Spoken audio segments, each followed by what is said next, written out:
Buenas tardes, me llamo Andrea María Albu y soy estudiante de Traducción e Interpretación en la Universidad Autónoma de Madrid. En este vídeo voy a hablar sobre los aspectos lingüísticos y extralingüísticos de los textos literarios. Voy a comenzar mi presentación explicando qué es el texto literario. A continuación veremos los distintos tipos de textos literarios y después expondré las características lingüísticas y extralingüísticas de estos textos. Por último, explicaré la traducción de textos literarios, cuáles son los problemas a los que se tienen que enfrentar los traductores y los diferentes métodos de traducción literaria que existen. Me centraré sobre todo en esta parte porque es la que nos interesa a nosotros como futuros traductores. Acabaré mi presentación con una conclusión. ¿Qué es el texto literario? Un texto literario es un texto que cumple las características propias de la literatura. Se entiende por literatura el conjunto de obras artísticas creadas mediante el lenguaje. Aunque la palabra literatura se refería inicialmente a las obras escritas y en general a lo escrito, desde hace más de 2 siglos se aplica a lo que hoy entendemos por literatura, lo cual incluye tanto obras escritas como obras orales. El lenguaje literario es el lenguaje con el que se construyen las obras literarias. Una obra escrita en español, en inglés, en francés o en otra lengua está compuesta en dichas lenguas, pero con un uso específico de estas. Es decir, no es exactamente lo mismo el español común o estándar que el español literario, aunque ambas sean la misma lengua. El lenguaje literario tiene una especificidad que lo diferencia del lenguaje literario. Las características del lenguaje literario son un uso especial de los recursos fónicos, lo cual permite el ritmo, la rima y todos los rasgos de índole fónica que hay o puede haber en la obra literaria. Un uso especial de la morfología y la sintaxis. Así, en el lenguaje literario es posible encontrar un orden de palabras distinto del habitual. La ambigüedad literaria, que es característica del lenguaje literario, frente a la univocidad como tendencia propia del lenguaje estándar. En la obra literaria no se busca la univocidad, sino que hay ambigüedad. En unas obras es mayor, en otras menor, que hace que los lectores puedan tener varias interpretaciones y que reflexionen sobre el sentido de la obra. El lenguaje literario se caracteriza por el establecimiento de una especial relación pragmática entre el autor y los receptores, al ser todos conscientes de que se está ante un objeto lingüístico de características especiales, como es la obra literaria. Este es un objeto semiótico, formado por una construcción lingüística, un referente y unas estructuras pragmáticas que relacionan autor, receptores, obra y contexto. La comunicación literaria es la que tiene lugar entre autor y receptores. Está formada por la producción, creación de la obra literaria, y por la recepción, interpretación. También se encuentran en la comunicación literaria el código, que es el canal de la comunicación por medio del cual la obra es comunicada, el contexto y referente, que es representada por la obra literaria. El contexto de la comunicación literaria se parte en contexto producción y contexto de recepción. La obra literaria posee literariedad, que es la cualidad específica de lo literario. Tienen literariedad todas las construcciones lingüísticas que son obras literarias, es decir, obras de arte del lenguaje, estando caracterizado su lenguaje por ser lenguaje literario. Ahora vamos a ver los tipos de textos literarios. Los distintos textos literarios se escriben tanto en prosa como en verso. Antiguamente, todos los géneros literarios se escribían en verso, mientras que en la actualidad el verso se reserva para el género lírico. Tiene una función estética donde importa tanto cómo se dice que lo que se dice. Los distintos tipos literarios se agrupan en diferentes géneros atendiendo a unas características formales. La lírica. Este tipo de texto, en lugar de contar con la voz del narrador, se oye la voz del propio autor literario. El texto lírico utiliza un único plano semántico. Todo esto es desde el punto de vista de una misma persona. El yo literario. Según la definición de Julius Kleiner, todo enunciado literario es percibido como un enunciado de alguien que la percepción de todas las personas es acompañada por el sentimiento de que existe un sujeto hablante, el cual no tiene que ser mencionado ni presentado en absoluto para que su presencia se imponga a nuestra atención. Según avanza el texto, el receptor percibe con mayor intensidad la existencia de este solo yo. Narrativa. El concepto de narrativa abarca el significado de la persona del narrador y de la situación narrativa. La narración es guiada gracias al tiempo. Para esto se usan las formas verbales, adverbios, preposiciones, etc. Se divide en dos tipos, la narrativa histórica y la narrativa literaria. Esta segunda es menos exigente en cuanto al orden cronológico y lo es más con la forma estilística. Drama. El género dramático representa una situación mediante el uso del diálogo, utilizando una función apelativa además de tener como finalidad llevar la escena. Se divide en géneros realistas, géneros simbólicos y obra didáctica. Ensayo.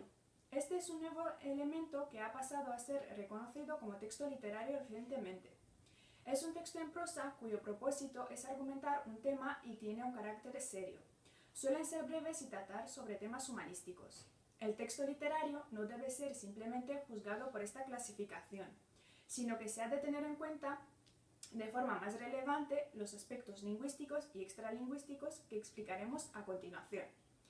Ahora pasaremos a hablar de las características de los textos literarios. En primer lugar, veremos las características lingüísticas.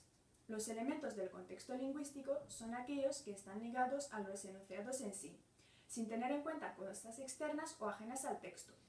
Dependiendo de lo que rodee a una palabra, el contexto puede ser microtexto, si es inmediato, o macrotexto, si se trata de un contexto lejano. La lengua literaria trata de capturar al lector, despertar su curiosidad e interés. Para ello hace uso del lenguaje connotativo y vocabulario preciso. Su léxico es flexible y puede modificarse con cierta libertad. Es decir, el orden de los elementos no es fijo o rígido. También es común el uso de recursos estilísticos como la anáfora, el hiperbatón, la elipsis, etc. Todo el lenguaje está menos enfocado a comunicar una idea y más a transmitir un sentimiento específico al lector. Ahora hablaremos de las características extralingüísticas. Por otra parte, los aspectos extralingüísticos son más sutiles y, como su nombre indica, no se pueden discernir en una lectura superficial del lenguaje.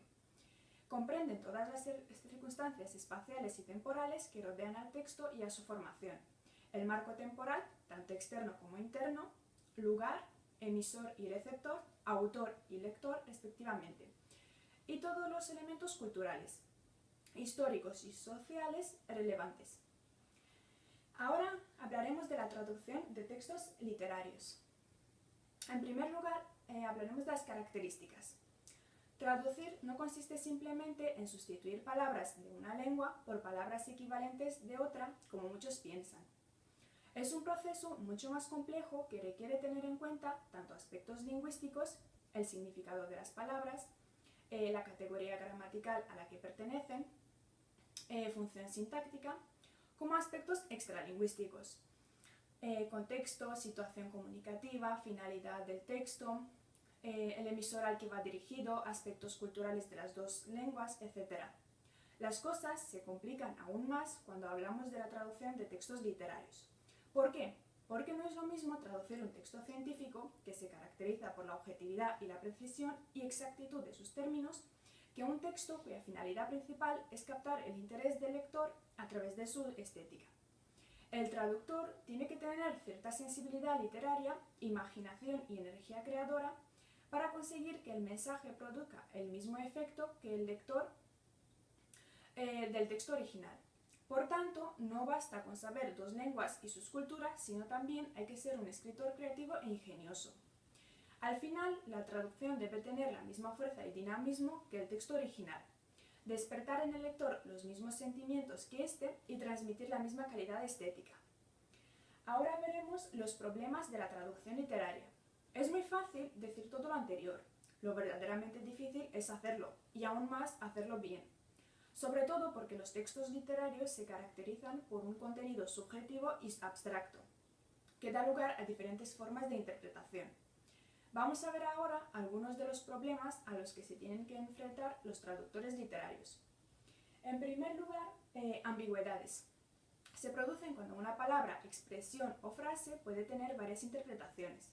A veces el texto es ambiguo por una mala formulación de la idea, pero otras veces los propios autores buscan la ambigüedad porque la consideran un elemento enriquecedor. Esto puede ocasionar problemas tanto en la comprensión del texto original, porque el traductor tal vez no sepa cuál de los significados se refiere el autor, o puede ocasionar problemas en la expresión del contenido, en la lengua meta, porque muchas veces no se pueden mantener las ambigüedades en esta última. El contexto o la situación extralingüística suelen ayudarnos a resolverlas, pero en algunos casos ni siquiera eso sirve. Por lo tanto, la gran pregunta de los traductores es: ¿conservo la ambigüedad o la elimino escogiendo uno de los posibles significados? Si nos decantamos por esto último, hay que tener cuidado porque el significado que se elija puede que no sea el que el autor quiera. Así, cada uno tiene que elegir el camino que le parezca más adecuado. Eso sí, intentando romper el esquema del autor. Por ejemplo, Harry isn't coming to the party. Tell Joe that we will see him next week. Si guardamos la ambigüedad, lo traduciríamos como: Harry no viene a la fiesta. Dile a Joe que lo veremos la semana que viene. ¿A quién veremos? ¿A Harry o a Joe? Resolviendo la ambigüedad. Harry no viene a la fiesta. Dile a Joe que veremos a Harry la semana que viene. Figuras retóricas, juegos de palabras, ironía y sarcasmo. El efecto que el autor quiere conseguir mediante el empleo de estos recursos se puede perder, ya que no siempre se pueden conservar en la traducción. Cuando sí se pueden, lo más probable es que haya que hacer cambios para que se consiga el mismo efecto que en la lengua meta. Por ejemplo, outside of a dog, a book is man's best friend. Inside of a dog, it's too dark to read. Se juega con el doble significado de la palabra outside of, que puede ser dentro o aparte de. En español, este juego no sería posible. Nombres de los personajes. Es muy frecuente en los textos literarios que el autor invente nombres de personajes, lugares o criaturas. Además, muchos de ellos suelen esconder algún significado fácilmente identificable en la lengua origen o que hacen alusión a alguna característica física o psicológica del personaje. ¿Qué deben hacer los traductores en este caso? Mantener el nombre original, traducirlo, inventarse otro. Por ejemplo, en El Señor de los Anillos, el nombre Bilbo Bolsón es una traducción del original Bilbo Baggins. Jon Snow se conoce en su versión en español como Jon Nieve en la saga Canción de Hielo y Fuego de George Martin. En la novela La importancia de llamarse Ernesto, John Worthing es un hombre responsable, digno y respetable. Su apellido no es casual. Worthy significa digno en inglés. Fórmulas fijas de la lengua. Estructuras idiomáticas como las locuciones, las frases hechas, modismos, proverbios, frases proverbiales. Son unidades semánticas que tienen significado en su conjunto que muchas veces está relacionado con la cultura de la lengua origen. Por tanto, es imposible traducirlas palabra por palabra, porque carecerían de significado. Por ejemplo, let the cat out of the bag no se puede traducir por dejar al gato fuera del bolso, porque no es lo que significa. Lo adecuado sería traducirlo por algo como irse de la lengua. Like father, like son. No se puede traducir por compadre como hijo, sino de tal palo, tal astilla. Emisor al que va dirigido la obra. A la hora de hacer una traducción literaria, es fundamental tener presente a qué lector va dirigido el texto, cuáles son sus conocimientos acerca del tema, cuál es su cultura, etc. Ahora pasaremos a ver los métodos de traducción literaria. ¿Qué deben hacer los traductores en todos estos casos? Existen diferentes métodos de traducción. Dependiendo de la situación y de cada traductor, se elegirá uno u otro. El método interpretativo comunicativo. La traducción guarda la misma finalidad que el texto original y produce el mismo efecto en el destinatario, pero no tiene la misma forma. Es decir, el traductor hace los cambios necesarios para que el texto suene de forma natural en la lengua meta. El método literal, es decir, palabra por palabra, sintagma por sintagma o frase por frase. Su objetivo es mantener el sistema lingüístico del texto origen o su forma. No suele ser la solución más acertada porque cada lengua tiene estructuras diferentes y lo que en una suena bien, en otra puede que no tenga ningún sentido. Por ejemplo, no se puede traducir un poema, un recurso estilístico o un juego de palabras de esta manera porque se pierde el efecto original. Y el método libre. La traducción ofrece la misma información que el texto original, aunque no persigue transmitir el mismo sentido que el texto original.